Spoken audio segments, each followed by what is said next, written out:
Throughout One Piece, many people have speculated Doflamingo is on Admiral level. Others say he is not. Today I'm going to input my 2 cents and use some facts from the show to support my input. I'm going to try to use Doflamingo's power, fighting skill, attitude, and scenes from the manga and anime to back up the points I'm going to make. So first things first, Doflamingo's power, aka his Devil Fruit abilities. Throughout most of One Piece up until fairly recently during the Dressrosa arc, Doflamingo's powers were a mystery. Some people figured them out, and before we knew it, they were revealed during Doflamingo's fight with Sanji. We find out that his Devil Fruit ability is the Ito Ito no Mi, or the String power, or String Fruit.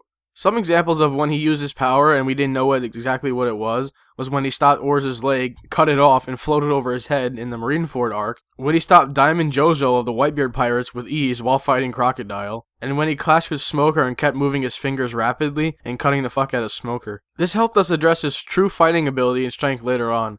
His ability is more than just a cheap trick. He actually utilizes thousands of strings and coordinates his attacks. We also find out that he has been using clones the whole time and he made out of string, maybe not necessarily during the Marineford arc, but during most of Dressrosa he used his clones, while he sat on the throne. Some people say that's cowardly act, but I see that as him being more skilled because not only does he have to make those clones, control them, like every aspect of them, talk, speech, fighting ability, while he sits on the throne drinking wine. I'm pretty sure that's badass if you ask me. This also brings me to my next topic, his attitude.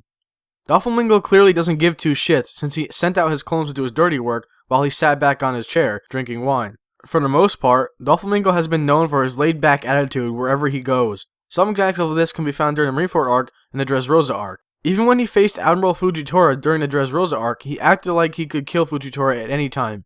He even stated this. Was he serious, or was he just saying that? We still don't know. But I believe he was serious, because he also swung at Fujitora, clashing his foot into Fujitora's sword. He later also talks to his family, aka the executives, over whether they have to worry about Fujitora. He even states that Fujitora won't target them, and that we could take care of them if he needed to.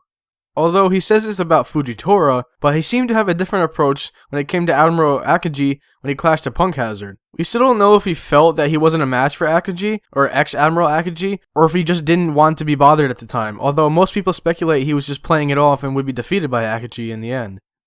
I guess the point I'm trying to make here is that Doflamingo could possibly be on the level of Admiral, but it depends on which Admiral we are talking about. I assume he could take on Fujitora, but we still don't know, because it never happened as of now. But he would be defeated by Akagi, Akainu, or Kizaru most likely. We still don't know about Admiral Green Bull, which was just mentioned briefly in the manga. We don't know what he's capable of yet, so I won't compare him in this. It's just the 3 old admirals, or currently Akainu and Kizaru are the admirals, and Fujitora.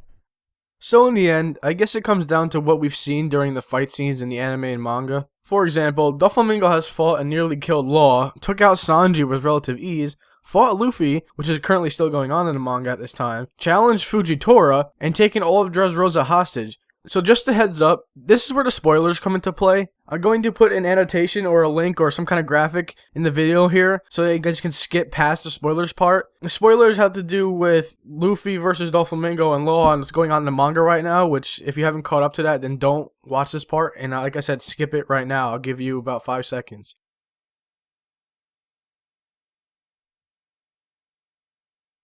Doflamingo seems to have limitless techniques and power, as a warlord at least, because previously in the manga, Doflamingo chopped off Lor's arm and killed him. Killed him in quotes. Also during this, Luffy blasts him through the wall and uses his Gear 3rd with his armament hockey on Doflamingo, but Doflamingo just casually blocks it with his spider net technique, which is pretty much just a web of his strings blocking the Gear 3rd right in its trails, not even like impact or anything, just blocking it. To be able to block one of Luffy's strongest attacks with ease and talk shit the whole time, puts him on a whole other level yet again. Then again, I am comparing him to Luffy, who most people think isn't even strong enough to take down a warlord of that level yet, even though we haven't seen Luffy's true potential. But I personally think Luffy will do it in the end, because he has to.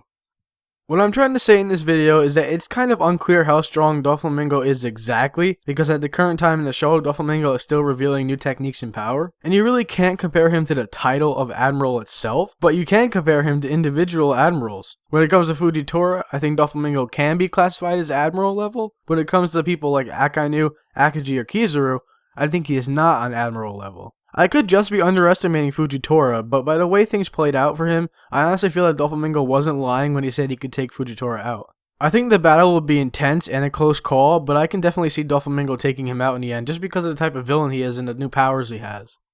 Well, if you enjoyed the video, drop a like, and be sure to subscribe for more anime content, mostly and preferably One Piece content. I will try to do other stuff in the future, but as of now, I'm doing a lot of One Piece theories and discussions. And if you don't agree with me, that's fine, I understand, but being negative about it in the comments and disliking the video because you don't agree with just a part of it is kind of a dick move.